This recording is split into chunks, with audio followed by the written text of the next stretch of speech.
Muy buenas noches a todos nuevamente, que Dios les bendiga. Gracias por estar acá. Vamos a continuar con nuestra serie de lecciones que hemos titulado Personajes de la Biblia, más que historias para niños. El día de hoy vamos a estar hablando acerca de un profeta muy importante del Antiguo Testamento. Este profeta muchas veces es conocido, recordado, quizás por su intento de escapar a la voluntad de Dios, pero es más reconocido precisamente por la idea de que este profeta fue tragado por un gran pez. Este es el profeta Jonás.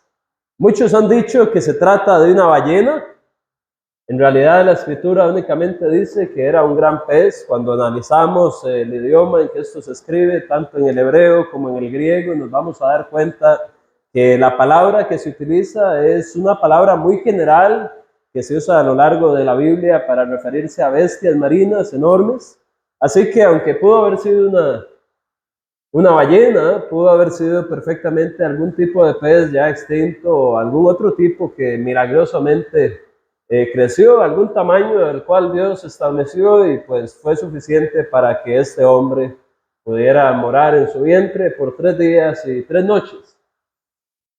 Su nombre literalmente, Jonás, quiere decir paloma, lo cual es interesante si pensamos esto de un profeta, porque hoy en día tenemos esa percepción de las palomas mensajeras, aunque no estoy sugiriendo tampoco que esto sea algo de lo que tenga que ver con respecto a su nombre y su oficio, pero simplemente es muy interesante.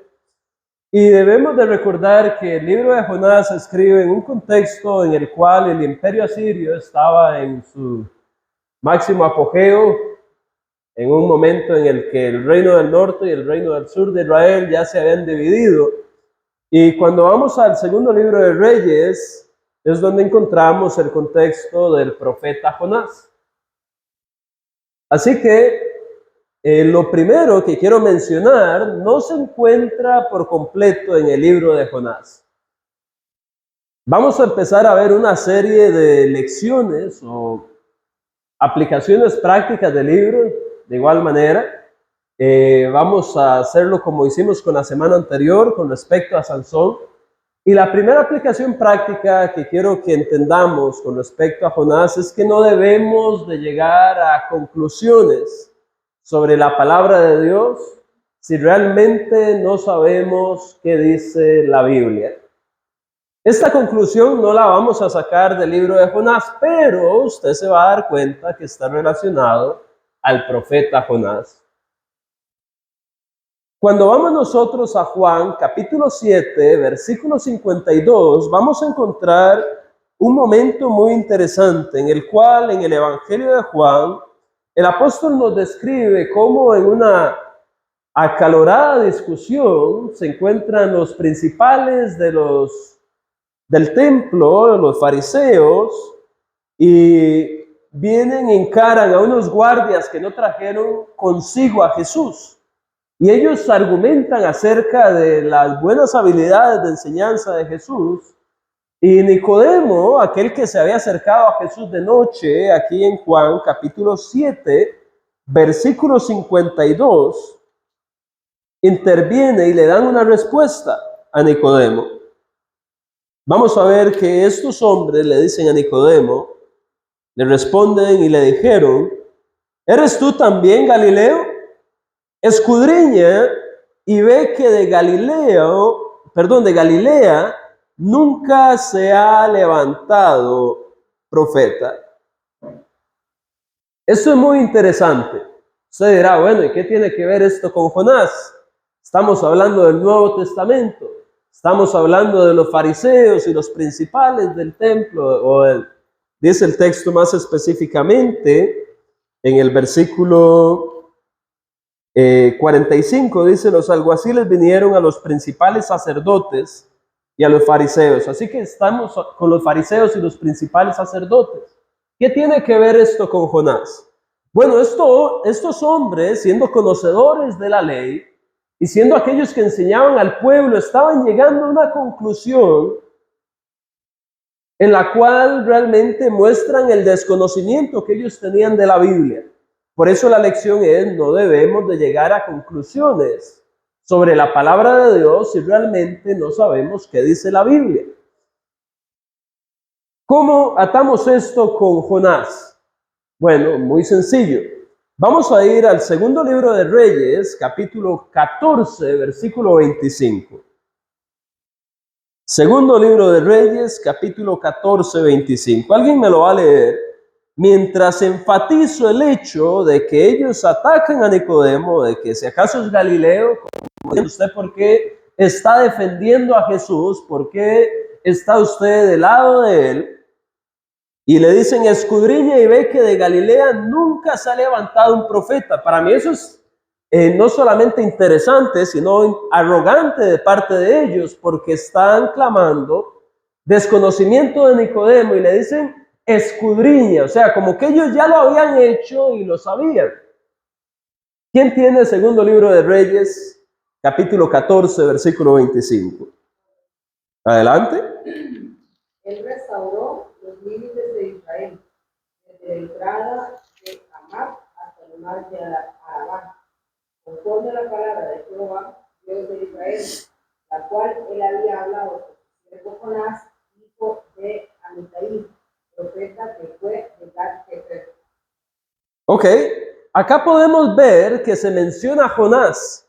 Este Jonás es el mismo profeta que fue tragado por el gran pez. Y es el mismo profeta, por lo tanto, del libro de Jonás. En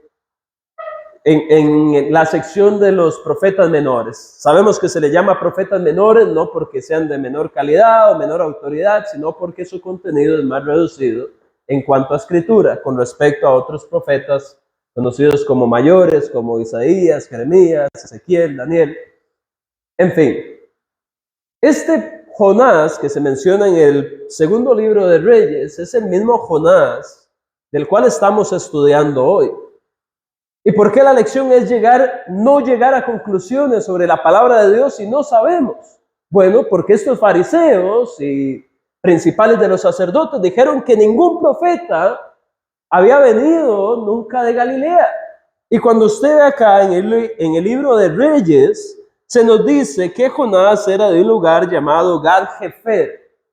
Y cuando usted busca en la geografía y la historia, se va a dar cuenta que Gad-Hefer, el lugar de procedencia de Jonás, era precisamente una ciudad que se encontraba en Galilea, a unos 5 kilómetros aproximadamente de Nazaret, de donde era Jesús. Así que estaban estos principales y fariseos diciéndole a Nicodemo, vaya y escudriñe, nunca salió un profeta de Galilea. Bueno, déjeme decirle que sí, Jesús era Galileo. Efectivamente era un profeta, y no solo un profeta, era el profeta que Dios había anticipado que iba a llegar para salvar al pueblo.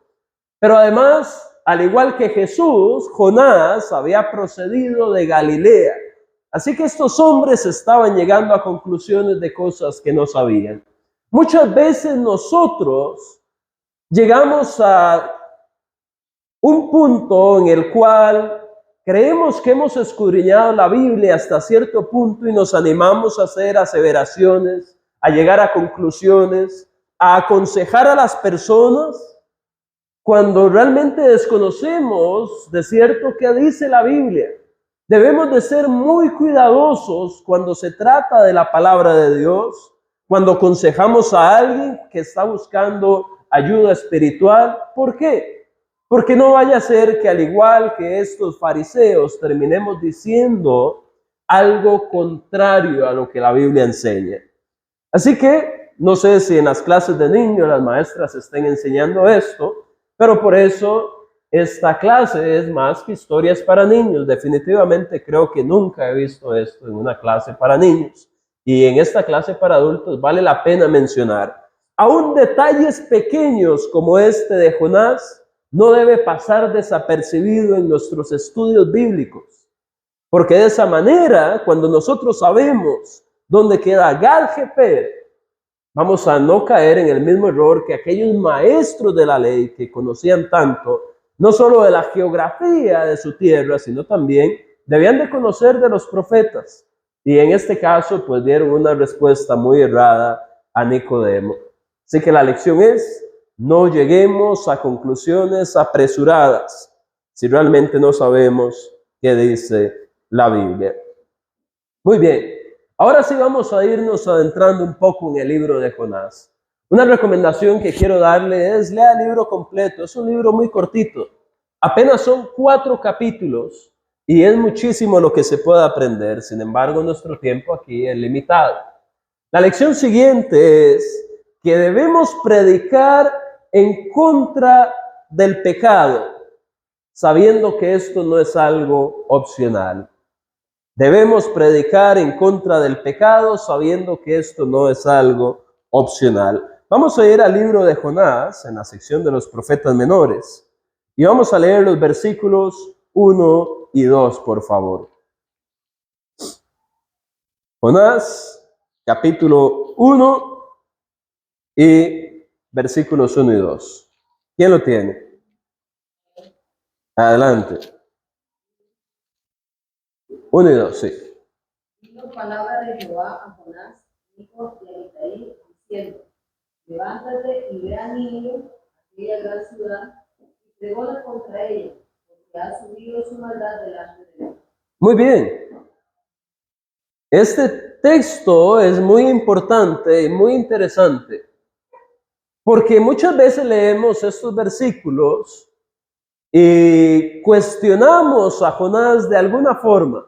Sabemos que la historia de Jonás, ¿qué es lo que hace? Él se desvía hacia Tarsis. Y ahorita vamos a hablar un poquito acerca de eso. Pero muchos decimos, bueno, pero es que ¿cómo es Jonás? ¿Cómo es Jonás?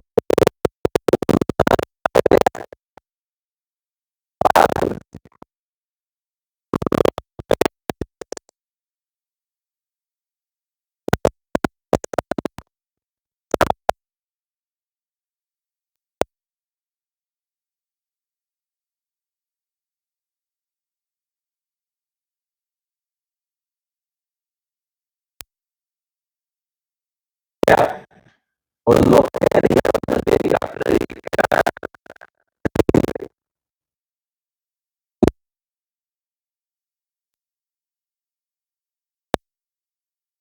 en el versículo. Vamos a ver.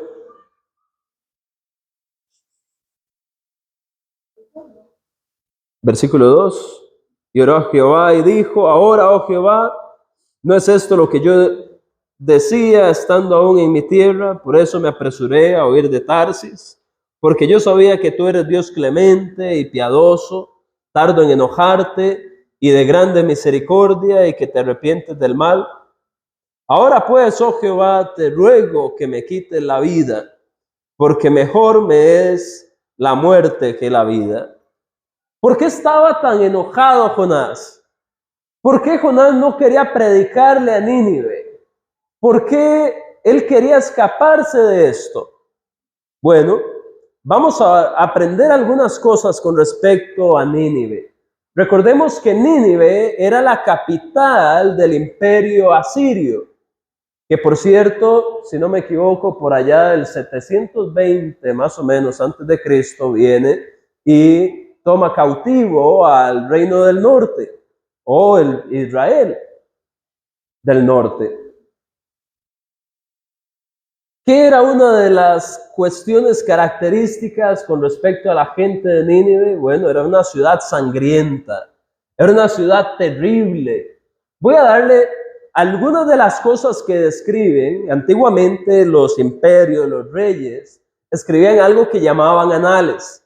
Los anales eran crónicas que escribían los reyes, así que cuando consultamos, por ejemplo, los anales de Asiria o los anales de aquellos reyes, nos vamos a dar cuenta de algunas de las cosas históricas que estos imperios hacían.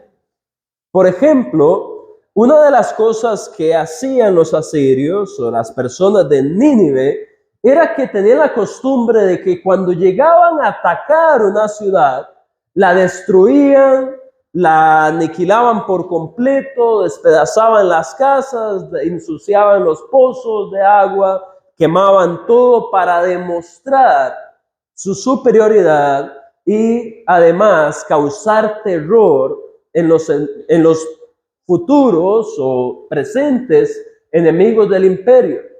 De esa manera, al mostrarse despiadados, ellos iban a no solamente llegar a la batalla un poco ya diezmados por el temor que llevarían, sino además iban a pensar 2 veces antes de enfrentarse a Siria y más bien se iban a terminar entregando en algunos casos.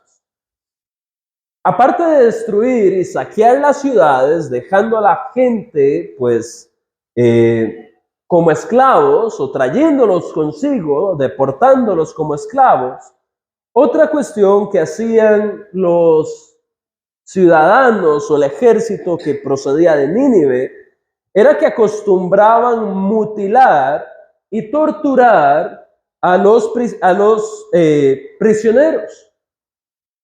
Cuando ellos tomaban un prisionero, muchas veces les cortaban las manos, o iban a tomarles y les iban a cortar las orejas, la nariz, y en algunos casos dicen estas crónicas o anales que les cortaban también la lengua.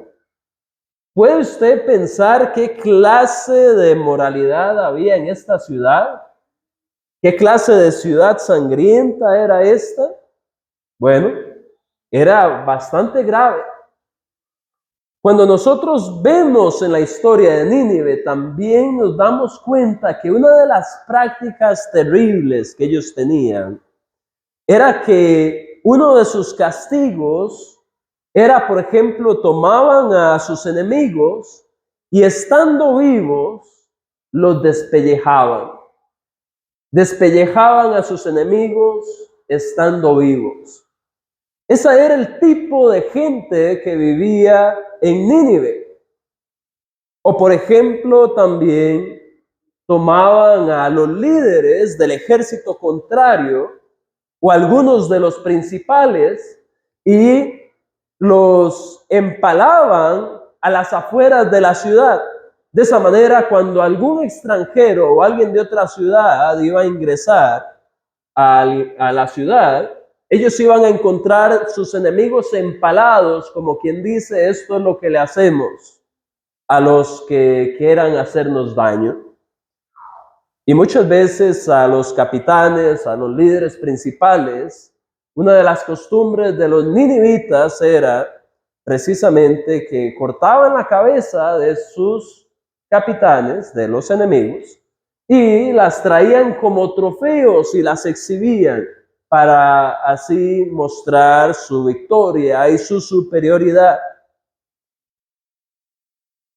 Entonces, la pregunta es, ¿podríamos pensarnos un poquito más a la hora de criticar a Jonás?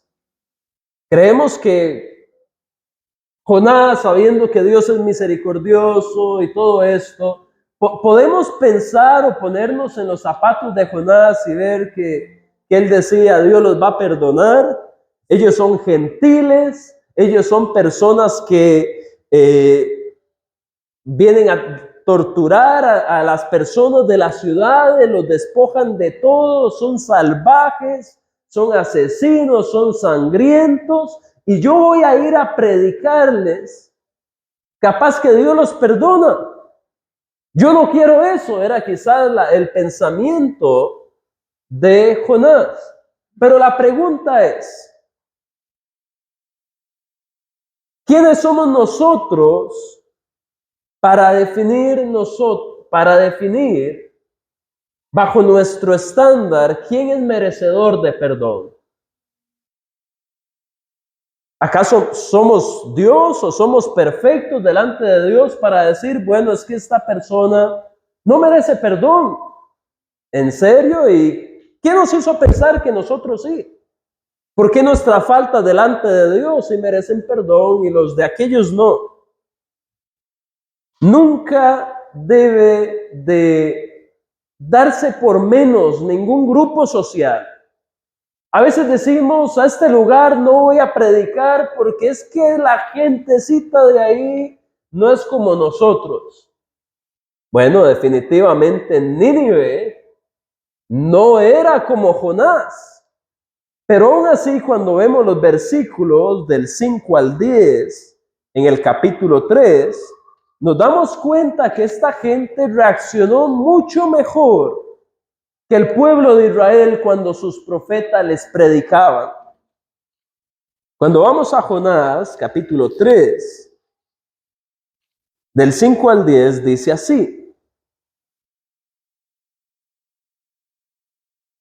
Mas vamos a leer desde el 4. Y comenzó Jonás a entrar por la ciudad camino de un día y predicaba diciendo, de aquí a 40 días Nínive será destruida. Y en el 5 nos dice que hicieron estos hombres. Y los hombres de Nínive creyeron a Dios y proclamaron ayuno y se vistieron de cilicio desde el mayor hasta el menor de ellos. Y llegó la noticia hasta el rey de Nínive y se levantó de su silla, se despojó de su vestido y se cubrió de cilicio y se sentó sobre ceniza. E hizo proclamar y anunciar en Nínive por mandato del rey y de sus grandes, diciendo, hombres y animales, bueyes y ovejas, no gusten cosa alguna, no se les alimenten ni beban agua, sino cúbranse de cilicio, hombres y animales, y clamen a Dios fuertemente, y conviértase cada uno de su mal camino, de la rapiña que hay en sus manos. ¿Quién sabe si se volverá y se arrepentirá Dios y se apartará del ardor de su ira y no pereceremos? Y vio Dios que lo hicieron, que se convirtieron de su mal camino y se arrepintió del mal que había dicho que les haría y no lo hizo. ¿Pueden ver el efecto que tuvo la palabra de Dios en esta sociedad? Es increíble. Vea lo corto que fue el sermón de Jonás. Este sermón no tiene más de 10 palabras. Jonás dijo, de aquí a 40 días Nínive será destruida. No sé cuántas palabras tendrá en el idioma original. Pero en español pareciera que, si saco bien la cuenta, son 7 palabras. Y toda la ciudad de Nínive se arrepintió. Y es que así es la palabra de Dios. Cuando vamos a Romanos 1:16, el apóstol Pablo dice, no me avergüenzo del evangelio porque es poder de Dios para salvación a todo aquel que cree, primeramente al judío y también al griego. Necesitamos nosotros entender que predicar no es opcional. Tenemos que hacerlo. Si Dios nos manda a ir a todas las naciones y predicar el evangelio, ¿a quién? ¿A los que me caen bien? ¿O a los que tengo más afinidad? ¿O con aquellos que me paso un buen tiempo solamente? ¿O solo a la familia? No. El Señor dijo a toda criatura. Y es que desde la antigüedad hay personas que cuando se ven confrontadas con la palabra de Dios, muchas veces ablandan sus corazones. Y quizás no son de Nínive, pero han hecho cosas terribles en su vida. Pero a Dios eso no le importa. A Dios lo que le importa es el verdadero arrepentimiento. Y así poder perdonarlos, como en el caso de Nínive. Dios es un Dios, como dice Jonás, tardo para airarse. Es un Dios que da oportunidades. ¿Por qué nosotros nos vamos a detener de buscar a aquel hermano que falló para decirle que regrese, o a aquella hermana para decirle que vuelva al redil, ¿O por qué nosotros vamos a dejar de buscar a los vecinos de comunidad que me han hecho daño o me han hecho la vida imposible, o aquella vecina que hizo un chisme de mí? ¿Por qué? Veamos el caso de Nínive.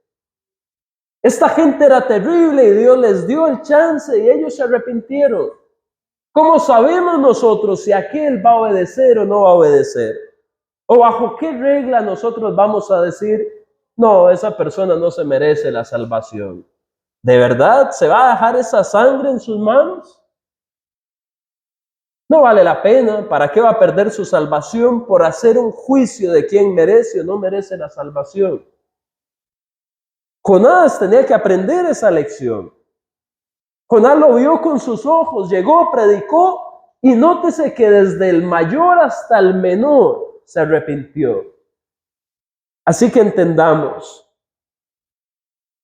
debe siempre predicarse en contra del pecado. No es una opción, es un mandamiento de Dios. El versículo 1 dice, vino palabra de Jehová a Jonás. Cuando Jesús dice, vayan y prediquen el evangelio a todas las naciones y hagan discípulos, bautizándoles en el nombre del Padre, del Hijo y del Espíritu Santo, esa es palabra de Jehová, viniendo para Andrés, para Martín, para Jamie, para Nela, para Maciel, para Estela y todos los que estamos aquí. Es la palabra de Jehová diciéndonos, vaya y predique. Por eso es tan importante que cuando hay evangelismo congregacional, seamos partícipes todos, porque usted y yo somos instrumentos de Dios, para que gente que ha tenido unas vidas posiblemente terribles, dejen de trabajar para Satanás y ahora se conviertan en instrumentos de Dios. Porque al fin y al cabo, en algún punto, todos hicimos algo terrible que nos apartó de la presencia de Dios. Y Él nos perdonó. Qué misericordia la del Dios que tenemos. Muy bien. Vamos a pasar a nuestra tercera lección, ya que sabemos que no hay que llegar a conclusiones apresuradas sin saber qué dice la Biblia realmente, como los fariseos y los principales sacerdotes, ya que sabemos que la predicación no es una opción, sino que es un mandamiento que hay que seguir. Vamos a ver ahora que hay consecuencias terribles cuando vamos en el camino opuesto al que Dios nos ha dado. Este es un versículo muy interesante, ve el versículo 4. Capítulo 1, Jonás 1:4. Perdón, 3 y 4. Y Jonás se levantó para huir de la presencia de Jehová a Tarsis, y descendió a Jope, y halló una nave que partía para Tarsis, y pagando su pasaje, entró en ella para irse con ellos a Tarsis, lejos de la presencia de Jehová. Pero Jehová hizo levantar un gran viento en el mar, y hubo en el mar una tempestad tan grande que se pensó, lea conmigo, se partiría la nave. Imagínese esto, una tempestad capaz de partir la nave. Eso es bien fuerte. Cuando usted lee todos los hombres que estaban en ese bote, excepto Jonás, que se fue a dormir, estaban desesperados, no sabían qué hacer. Y es que el pecado siempre tiene consecuencias. Y no podemos ocultarnos de Dios. Según Jonás, iba a ir en la dirección opuesta a la que Dios le había mandado. Cuando usted hace un breve estudio acerca de Tarsis, muy bien, Nínive se encontraba en lo que ahora es Irak, es decir, Medio Oriente, creo que se llama esto. Nínive era el actual Irak. Y Tarsis era una ciudad que se cree que quedaba al sur de España, una ciudad fenicia que quedaba al sur de España. En otras palabras, Jonás, en vez de ir hacia Nínive, estaba yendo en la posición contraria. en geografía. ¿Cuántas veces Dios nos dice que no tenemos que dar falso testimonio y damos falso testimonio? ¿Cuántas veces Dios nos dice que le pongamos en primer lugar a Él y su reino? Mateo 6:33, y a veces lo ponemos en segundo o tercer lugar. ¿Cuántas veces el Señor nos dice que honremos a nuestros padres y tal vez los tenemos olvidados o les hablamos de una manera en la cual muchas veces hasta lloran? ¿Cuántas veces el Señor nos dice que amemos al prójimo como a nosotros mismos y en medio de la carretera lo que quisiéramos es gritarle hasta más de una palabra? Bueno, eso no es muy diferente a lo que hizo Jonás. Jonás estaba yendo en la posición contraria a la que Dios le había enviado. Y nosotros muchas veces hacemos lo mismo, solo que no geográficamente, lo hacemos con nuestras acciones. Jonás trató de ir a Tarsis y se vio envuelto en medio de esta terrible tempestad. Y cuando usted lee el capítulo 1, se da cuenta de lo grave que era esta tormenta y cómo estos hombres clamaban a sus dioses y cómo ellos estaban ahí tratando de hacer lo imposible, pero nada pasaba. Cuando vamos en el sentido contrario a lo que Dios nos pide, muchas veces hay consecuencias graves. Y nosotros nos preguntamos, pero ¿cómo llegué hasta aquí? ¿Por qué me pasa esto?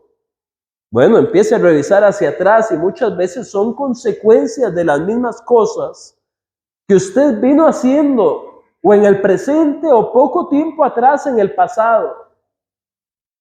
Y algunas veces no poco tiempo atrás, incluso las consecuencias de antes de usted ser cristiano, pues viene arrastrando dificultades. ¿Por qué? Porque cuando usted fue en el camino contrario al que Dios le decía, creó consecuencias que ahora tiene que irse saliendo de ellas. Por eso es mejor entender que el plan que Dios diseñó para la vida del ser humano es el que hay que cumplir. Jonás no podía diseñar un plan mejor que el que Dios ya tenía. El plan de Dios era: Jonás, vaya a Nínive y predique. Ese era un plan suficientemente bueno. Se hubiera ahorrado la tormenta, se hubiera ahorrado los 3 días y 3 noches en el vientre del pez, pero no lo hizo. Fue en la dirección contraria. Hermanos, solamente hay un camino, una verdad y una vida, y esto es en Jesús. Juan 14:6. Sigamos ese camino. No nos desviemos, no lo dejemos a un lado, no tomemos atajos. Ya el camino que Dios nos dijo es suficientemente bueno. No hay nada que mejorarle al plan de Dios. No somos más inteligentes que Dios. No podemos engañar a Dios. No podemos escapar de las cosas que Dios nos ha dicho que hagamos. Usted piense un poquito y se va a dar cuenta que al final de cada mandamiento de Dios, al final, detrás de todo lo que Dios nos manda, siempre hay algo que nos arregla o nos hace mejor la vida. ¿Para qué ir a Tarsis? ¿Para qué embarcarnos al lugar opuesto? ¿Para qué aventurarnos a pasar por una tormenta innecesariamente? No hubiera hecho falta eso. Así que la lección es: hay consecuencias terribles cuando vamos en el camino opuesto al que Dios nos ha dado. Hay un solo camino, de Jesús, sigámoslo. No nos detengamos. Si ya va caminando, empiece a correr en ese camino. Y si va corriendo, trote un poquito más. Ese es el camino que hay que seguir. No busque atajos, no busque otras formas. Otra lección más. Y esta para mí es muy interesante. Nuestras acciones dan ejemplo a los demás de nuestra vida espiritual. Vamos a leer el versículo 9 del capítulo 1. Nuestras acciones dan ejemplo a los demás de nuestra vida espiritual. Ve el versículo 9. Y él le respondió: yo soy hebreo y temo a Jehová, Dios de los cielos, que hizo el mar y la tierra. Ahora ve el versículo 10. Y aquellos hombres temieron sobremanera y le dijeron: ¿por qué has hecho esto? Porque ellos sabían que huía de la presencia de Jehová, pues él se los había declarado. Esto es muy interesante para mí. Si usted leyó lo mismo que yo, Jonás dijo: soy hebreo y temo a Jehová. ¿Pero qué estaba haciendo él? Estaba yendo a Tarsis, al camino opuesto. Aquí estaba Nínive y él iba para Tarsis. Y vea la respuesta de los marineros: ¿por qué has hecho esto? Jonás, ¿qué estaba pensando? Decían seguramente. ¿Por qué has hecho esto? Si temes a Jehová, ¿por qué lo hiciste? ¿De verdad? ¿Ese es el tipo de seguidor de Jehová que usted es? Dice que le teme, pero está yendo en la posición contraria. ¿Qué testimonio estaba dando Jonás con eso? Nuestras acciones le muestran al mundo qué clase de cristianos somos. No podemos andar por ahí diciendo: somos cristianos, soy temeroso del Dios verdadero. Soy un hijo de Dios, para que ellos digan: ¿de verdad, Andrés? Entonces, ¿qué hace usted aquí haciendo esto? ¿O por qué usted habla de esta manera? ¿O por qué usted entonces me está estimulando a que yo haga esto?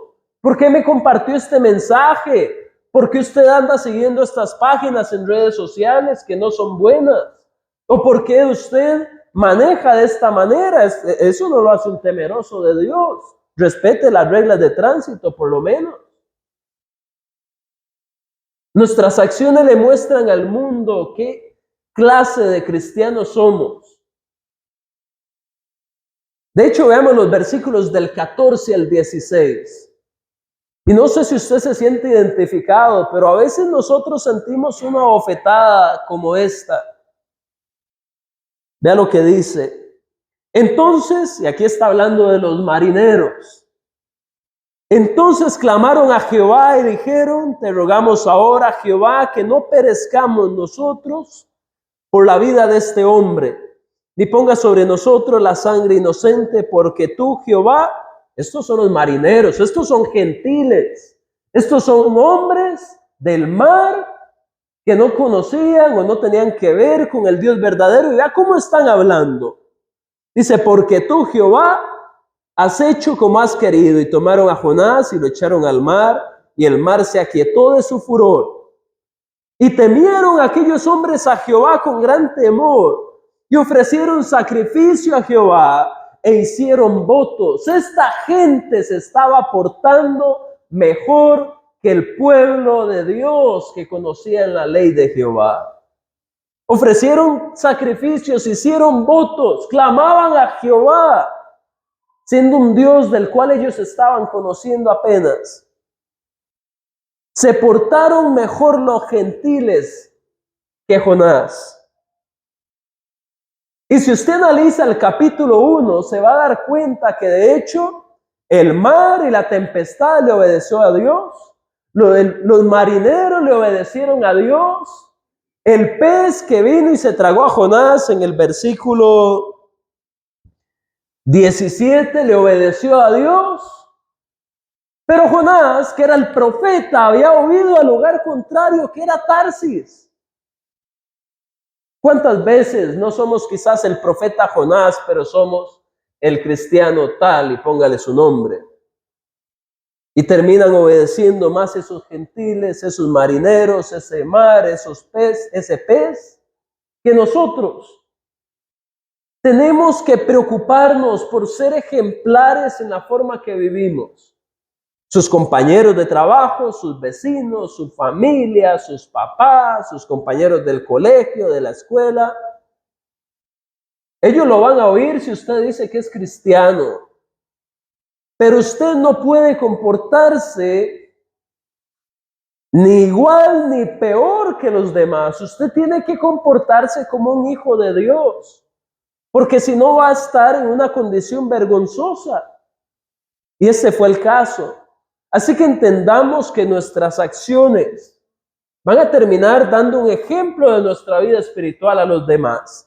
Y si no somos consistentes con lo que decimos, ese ejemplo va a ser malo, como en el caso de Jonás, y nos van a decir, ¿por qué has hecho tal cosa?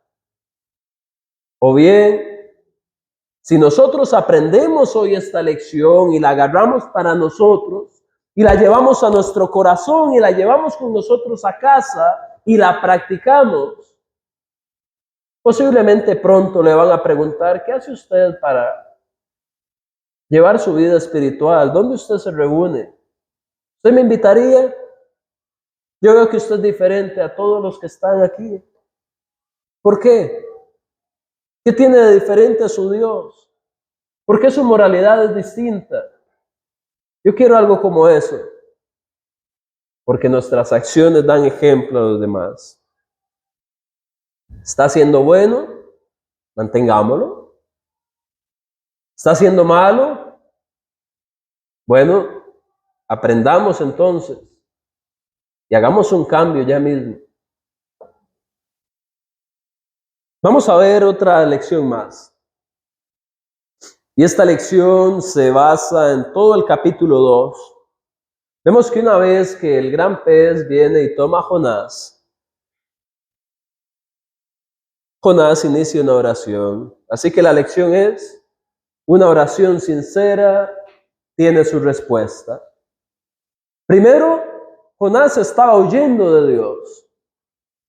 Ahora Jonás está buscando de Dios. Él se está vindicando, él está volviendo a donde tiene que estar. Ya no está huyendo. Quizás no de su propia iniciativa, tuvo que pasar por una condición difícil.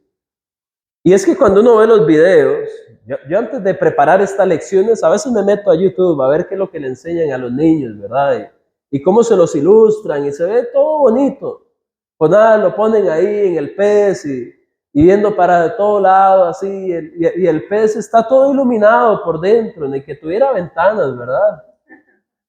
Usted lee esta oración de Jonás y se va a dar cuenta que Jonás no estaba hospedándose en un hotel submarino. Eso no eran vacaciones por 3 días y 3 noches, todo incluido. No lo era. Esto era un castigo, esto era una disciplina, esto era una corrección, un entrenamiento para que Jonás entendiera. Él habla de cómo fue llevado hasta las profundidades, de cómo casi se ahoga, de cómo las algas le rodeaban. Él habla de cómo desfallecía en medio de esta situación. Imagínense todas las circunstancias, el agua, el mar, estar en esa oscuridad, estar en ese mal olor, me imagino, dentro del pez. Desesperado, sin poder ver nada, solo tanteaba ahí donde estaba seguramente. Sin qué comer, seguramente, porque ¿quién se va a meter algo a la boca estando dentro de un pez? Él estaba aprisionado en un pez. Es que no sé qué más decir. Esto es una circunstancia terrible y él la entiende. Pero vemos un arrepentimiento genuino en el versículo 9. Dice Jonás, mas yo con voz de alabanza te ofreceré sacrificios. Y vea lo que dice, pagaré lo que prometí, la salvación es de Jehová. Y mandó Jehová al pez y vomitó a Jonás en tierra. Ahí tuvo su respuesta. Dios le oyó. Dios le estaba dando una lección a Jonás y Jonás la aprendió.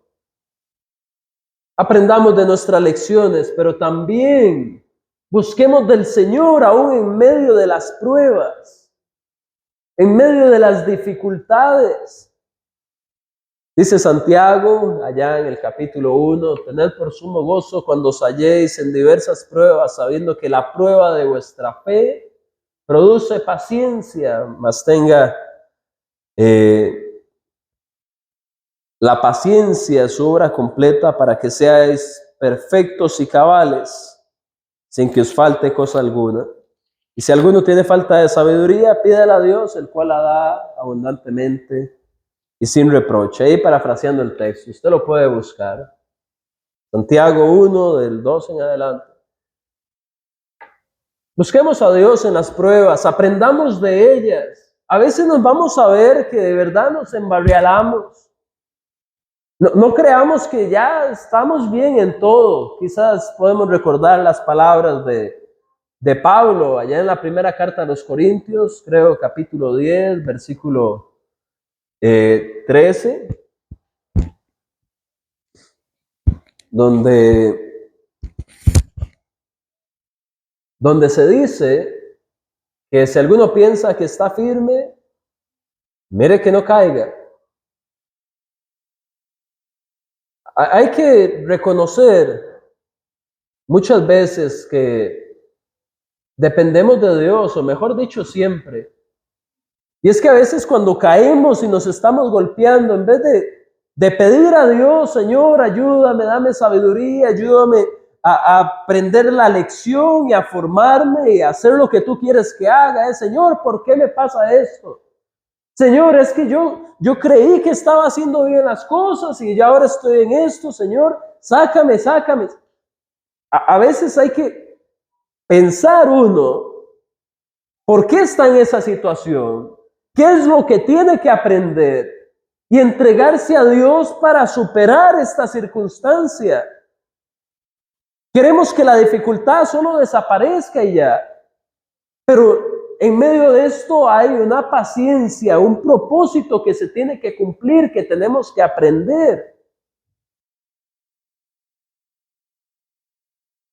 Tenemos que ser como Jonás y en medio de la dificultad, después de que lea esa oración y usted va a ver cómo él relata su sufrimiento, todo lo que él pasó y cómo termina entregando al final todo a Dios. Démonos nuestro tiempo en medio de las dificultades para pensar qué es lo que está pasando, qué puedo mejorar, qué me llevó hasta aquí, cómo puedo empezar a sacar esto junto de la mano de Dios. Porque de verdad muchas veces es solo, Señor, quítame esto. Pero ¿qué tal si hay un propósito ahí que tenemos que entender y solo queremos que se nos quite? Solo queremos estar bien y es que así es muy fácil el cristianismo. Pero Dios quiere que aprendamos algunas veces. Y luego de reflexionar y de pensar qué es lo que pueda estar pasando, ahí sí, vamos a Dios en oración y le pedimos y le confiamos, no le exigimos. Al final de Dios es la salvación, como dice Jonás. Y Él va a escuchar si esa oración es sincera y nos va a dar la respuesta. Afortunadamente, creo que ninguno de nosotros va a ser vomitado por un pez, pero podemos salir de esa circunstancia difícil. Así que esa es otra lección. Nos vamos acercando al final, así que vamos a ver la última lección de esta noche. La lección es, necesitamos más empatía por las almas. El capítulo 4, curiosamente, me di cuenta que es una de las partes que casi siempre en las historias para niños de Jonás lo omiten. La historia casi siempre es de Jonás, Dios lo mandó a predicar a Nínive, Jonás fue tragado por el pez, Jonás oró, Jonás se salvó. Unos llegan hasta ahí, otros llegan hasta que los ninivitas se arrepintieron y Dios los salvó. Pero el capítulo 4 rara vez es mencionado. Así que le digo, léalo, analícelo y vamos a ver por ahora únicamente los versículos 1, 10 y 11. Dice así: Pero Jonás, versículo 1, se apesadumbró en extremo y se enojó. Versículos 10 y 11. Y dijo Jehová: ¿tuviste tú lástima de la calabacera en la cual no trabajaste, ni tú la hiciste crecer, que en espacio de una noche nació y en espacio de otra noche pereció? ¿Y no tendré yo piedad de Nínive, aquella gran ciudad donde hay más de 120,000 personas y no saben discernir entre su mano derecha y su mano izquierda, y muchos animales?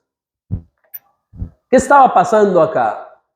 Bueno, después de que Nínive se salva, Jonás está bravo y le habla a Dios y dice las palabras que leímos al inicio, que él sabía que los iba a perdonar. Entonces se queda por un poco más de tiempo a ver qué pasa. Seguro pensó que el Señor al final luego iba a terminar destruyendo la ciudad o algo así. Entonces Dios hace que crezca una calabacera y esta calabacera le hace sombra. Y luego milagrosamente también Dios prepara un gusano que al día siguiente arrasa con la calabacera y la calabacera muere. Y Dios envía un viento solano, es decir, un viento sofocante, caluroso. Y con ese sol Jonás estaba ardiendo y otra vez le pide a Dios que le quite la vida.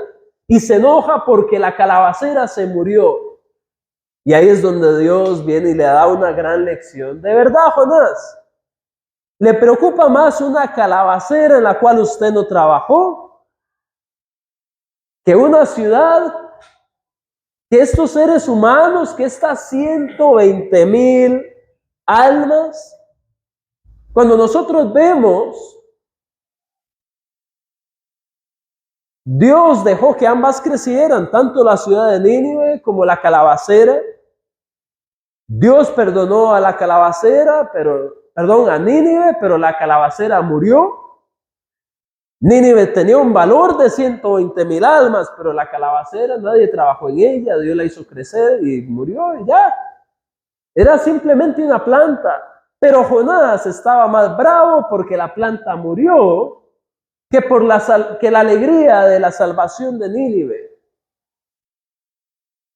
Esas 120,000 almas eran valiosas para Dios. Y Jonás no estaba pensando de forma lógica. La empatía de él era por la calabacera que le convenía. Y estaba enojado por la salvación de la gente. Este profeta es muy curioso porque es el predicador quizás, aparte de Jesús. Es uno de los predicadores más exitosos en más corto tiempo, con un mensaje corto donde toda la audiencia se arrepiente. Y estaba bravo. Imagínense aquel predicador que haga la invitación, se quedan todos de pie y todos se bautizan y que se enoje ese predicador. No tendría lógica, ¿verdad? Algo así es lo que le pasó a Jonás. Necesitamos empatía por las almas. ¿Y cómo se ve esto en un aspecto práctico? Bueno, si vemos a quién en la iglesia nos enojaríamos. Si viniera quien a convertirse y a bautizarse y a convertirse en su hermano, usted diría: no, es que yo no me puedo seguir reuniendo ahí porque está esta persona. Y si esa persona está ahí, yo no quepo en el mismo lugar. No me llevo. ¿Podría eso estar en el corazón de un cristiano? Si vemos a quien en el edificio y nos dejamos de congregar, eso sería pensar como Jonás, y Dios se lo está reprochando. ¿Es eso lo que Dios espera de nosotros? Que no sintamos la empatía por las almas. A veces nos volvemos jueces tan duros que alguien cae en alguna falta y queremos que se condene ya para siempre y no vuelva. ¿De verdad? Si Dios lo que quiere es el arrepentimiento. Ya dijimos quiénes eran los ninivitas. Y Jonás se enojó por eso, pero por favor, son almas y van a pasar su eternidad en algún lugar. Debemos de tener empatía por las almas. No podemos ser como Jonás. No podemos poner límites a quien queremos o no queremos cerca nuestro en la congregación. No podemos poner límites en cuando yo me siento bien o me siento mal en la adoración. Porque todo se trata de que la mayor cantidad de almas puedan acercarse a Dios y tener una relación con Él. Si es que eso es lo que vamos a ir al cielo. Y si hay una persona con la cual usted no se podría ver en el cielo, posiblemente usted va a ir al infierno. Porque Dios lo que espera es que usted ame esas almas. ¿Qué es lo que Dios espera? Que tengamos más empatía por las almas. Sin importar quién fuera, qué nos haya hecho, que nos pongamos en el lugar de la otra persona y hagamos lo posible para que esa persona pueda ir al cielo con nosotros. No ser un tropiezo. Imagínense que los ninivitas se hubieran desanimado por ver a Jonás. Bueno, ya eran tanto y la salvación que recibieron. Ellos entendieron la relación con Dios, estaban muy contentos. Alabaron a Dios, hicieron sacrificios. Qué bello. Pero muchas veces el que es más espiritual o el que debiera, pues queda debiendo. No caigamos en eso. Así que a manera de conclusión, hermanos, más que ser el profeta tragado por un gran pez, es quizás muchas veces un profeta que también tenía similitudes con algunas de las cosas que nosotros hacemos. Pero depende de nosotros y de cómo volvamos a casa, tomar la decisión de si queremos seguir siendo como Jonás, o si en algún momento empezamos a ser como Jonás, o si más bien seremos como el Jonás que Dios hubiera esperado. Nótese que el libro, cuando usted lo lea, termina dándole la razón a Dios. Dios le da el argumento a Jonás y ya no vemos más a Jonás diciendo nada, se acabó el libro. Y es que así es Dios en sus caminos, Él da lo que hay que hacer y Él tiene la razón, punto. Hagamos eso. No hay nada que discutirle a Dios.